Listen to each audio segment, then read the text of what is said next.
Կենտրոնի եթերը շարունակում է անցուդարձը, եկել ենք միասին ու կարճ ամփոփելու օրվա կարևոր իրադարձությունները Հայաստանից ու աշխարհից։ Բարի երեկո։ Բաքվից վերադարձած գերիներից Վագիվ Խաչատրյանը բուժզննում է անցել Նորքմարաշ բժշկական կենտրոնում, նա ունի քրոնիկ սրտանոթային խնդիրներ, նախատեսվում են հավելյալ հետազոտություններ, որոնց արդյունքով մասնագիտական թիմը կորոշի հետագա բուժման ընթացքը։ Գերությունից վերադարձած Գևորգ Սուջյանը Facebook-յան գրառմամբ անդրադարձել է իր ապրումներին, ընդգծելով, որ թե ֆիզիկապես վերադարձել է հայրենիք, սակայն հոգեպես շարունակում է մնալ գերության մեջ գտնվող իր ընկերների կողքին։ Գիշերը Երևան է ժամանել նաև Վիգեն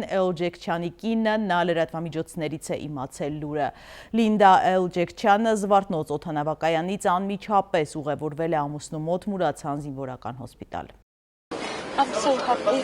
Ես շատ ուրախ եմ, ուզում եմ տեսնել Վիգենին 5 տարի անց։ Ինձ համար այս պահին ամենակարևորն այն է, որ նրան շուտ տեսնեմ, չեմ հավատում, որ սա իրականություն է։ Երբ Վիգենը Լիբանան հասնի, մենք անպայման մեր որդու հարսանիքը կանենք։ Վիգենին զավակները Լիբանան են այս պահին, ինչպես գիտեք մեդիայի վրա էլ ծանոթ էր իր դղան բուսակատրվելու ծրագիր ուներ, սպասում էր օրը, բարեբախտաբար շատ չսպասեցին։ 4 գերիների վերադարձը և Սիրիային 2 վարձկանի փոխանցումը իրար հետ կապ չունեն, կառավարության բրիֆինգի ժամանակ վստահեցրել է Նիկոլ Փաշինյանը։ Հիմա Բաքվում գերության մեջ է 19 հայ։ Մենք ուզում ենք և աշխատում ենք նաև Սիրիայի Արաբական Հանրապետության հետ մեր հարաբերությունների հետագա զարգացման ուղղությամբ և այդ թվում մենք հույս ունենք, որ այդ որոշումը, որը բարեկամական որոշում է Սիրիայի նկատմամբ, այդ թվում Սիրիայի հայ համայնքի շուրջ մթնոլորտը ավելի նպաստավոր կդարձնի։ Բրիֆինգի ժամանակ լրագրողի ու Նիկոլ Փաշինյանի միջև լեզվակռիվ է տեղի ունեցել, հարցը վերաբերել է եկեղեցուն։ Ինչի գործ չեք հարուցում, ինչի քրեական հետապնդում այդ դեպքով չի իրականացվում։ Այսինքն հենց այնպես ուղղակի ասել հանցագործությունը դա օդի մեջ անելու մի բան է, որը օրինակ չպատժել։ Ինչ գործ ունի արգոց մատաղ։ Հիմա տեսեք, երբ որ ձեզ հավատարմագրումից զրկեն, ձեր այս պահվածքի համար ասել դիտարկումներ էին անում, ինչու հենց հասարակի դիտարկումներին որոշեցիք, որ ինձ կարող են զրկել հավատարմագրումից։ Դուք ինձ հնարավորություն չեք տալիս ձեր հարցին պատասխանել։ Ձեռներով այդ շարժումներն էլ բան արեք։ Ձեռներով շարժում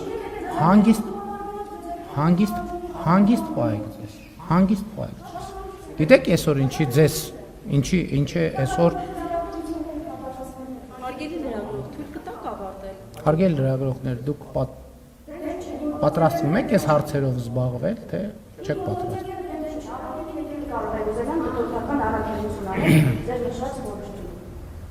Ուրեմն ժամանակը գնում է, երբ որ կապահովեք ձեր գործընկերոջ լռությունը, բրիֆինգը կշարունակվի։ Գերիների առողջական վիճակի մասին է մանրամասներ հայտնել Անահիտ Ավանեսյանը։ Երեկ երեկոյան ես այցելել եմ Փաշինյանի, այսօր նրան որոշակի հետազոտություններ լրացուցիչ կիրականացվի եւ ընդհանուր առմամբ նրա բուժման ընթացքը արդեն մեր մասնագիտական թիմերը կվարեն, հաջորդիվ ինչի որ կարիք կլինի կապահովենք։ Մյուսները ասում են, որ վատ է նրա առողջական վիճակը, կարծում ենք Վագիվի չէ մյուսի մասով է Քեջյանի մասով։ Ուրեմն հաջորդիվ այսօր մյուս մեր քաղաքացիներին, ովքեր որ կգտնվեն բժշկական կենտրոնում դեռ, ես միանգամից իհարկե կայցելեմ, ուզում եմ ասել, որ նրանց վիճակը ևս գնահատվում է բավարար։ Իրանի իշխանությունները ցուցարարներին կողաղան հանելու ծրագրեր չունեն, այս տարբերակը նույնիսկ չի քննարկվում, հայտարարել էր Իրանի արտգործնախարարը։ ՍԱՄՆ նախագահին պատերազմի մեջ ներքաշելու համար սկսված ապատեղեկատվական արշավի տարերից մեկն է, որը կարող է աղետալի հետևանքներ ունենալ, նշել է Աբբաս Արաղչին։ Քանի հայ է զոհվել Իրանում զանգվածային բողոքի ցույցերի և անկարգությունների հետևանքով, Սփյուռքի գործերի հանձնակատար Զարե Սինանյանը որոշ տեղեկություններ է հայտնել։ Մեկ զոհը հաստատված է, կարծեմ երկրորդն է հաստատված, բայց ավելի մեծ թվերի մասին։ Երեք խոսում է 12։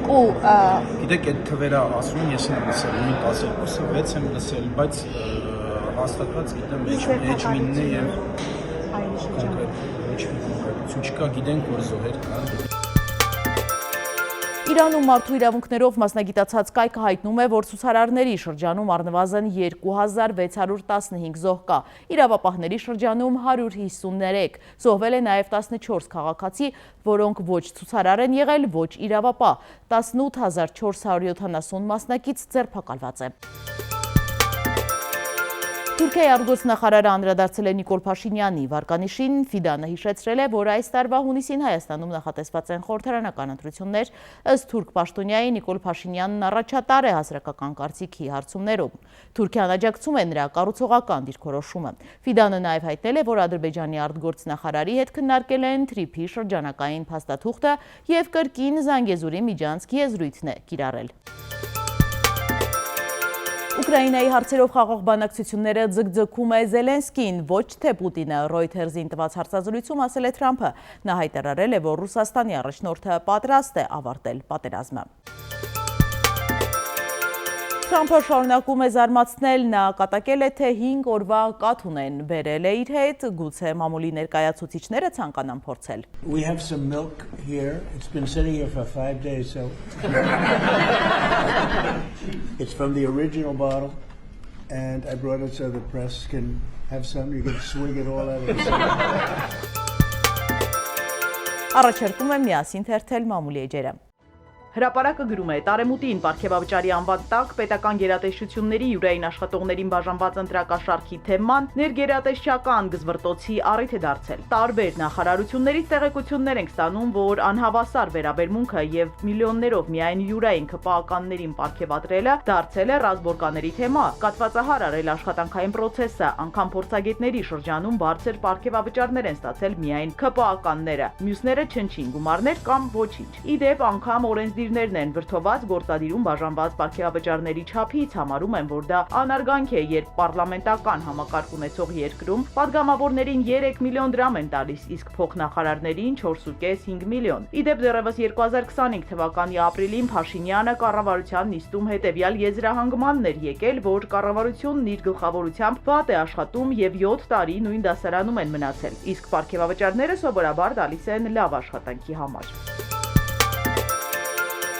Նույն աղբյուրը գրում է, ԿՊՕ-ում կրկին նախընտրական թեժ եռուզեռ է։ Պատգամավորության թեկնածու առաջադրված եւ վարչության կողմից գրանցվածներ նորնի բուն հանդիպումներ են ունենում տարածքային կառույցների ղեկավար կազմի հետ, քանի որ փետրվարի վերջին նախատեսվում է արտահերթ համաժողով անցկացնել, որի ընթացքում մոտ 5000 պատվիրակների ընտրությամբ էլ կձևավորվի նախընտրական ցուցակը։ Իհարկե, առաջին 50 հոգուց հետո Փաշինյանը որոշ խմբագրումներ կանի եւ արժանավորներին վերին հորիզոնականներում կգրի։ ԿՊՕ-ում սակայն այս անգամ էլ կարծում են, որ Փաշինյանը որոշ կուսակիցների հարցում կուղորդի տարածքային կառույցներին, որ նրանք բարձր հորիզոնականներում հայտնվեն եւ բարձր պաշտոնների կնշանակվեն։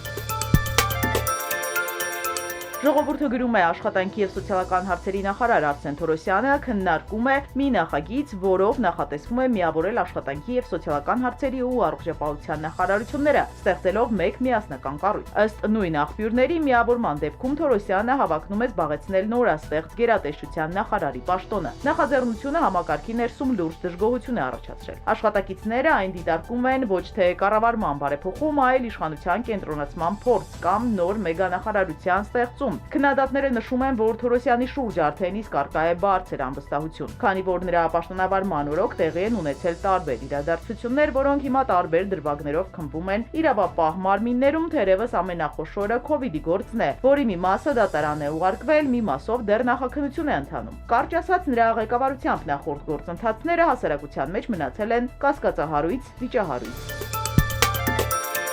Խոշոր ավտովթար Երևանում Էրեբունու թաղապետարանի մոտակայքի փոսի պատճառով ճակատ-ճակատի բախվել են BMW-ն եւ Chevrolet-ն, կա 5 վիրավոր, հայտնում է Շամշյանը։ Ալաշկերտի դպրոցի պահակը դպրոցից եվրոպական արտադրության 6 դուռ է գողացել։ Ոստիկանության Արմավիրի բաժնում փաստաթղթեր են կազմվել եւ փոխանցվել քննչական կոմիտեի Արմավիրի մարզային վարչություն։ Հետևեք անցուդարձին ամեն երեկո կհանդիպենք վաղ նույն ժամին։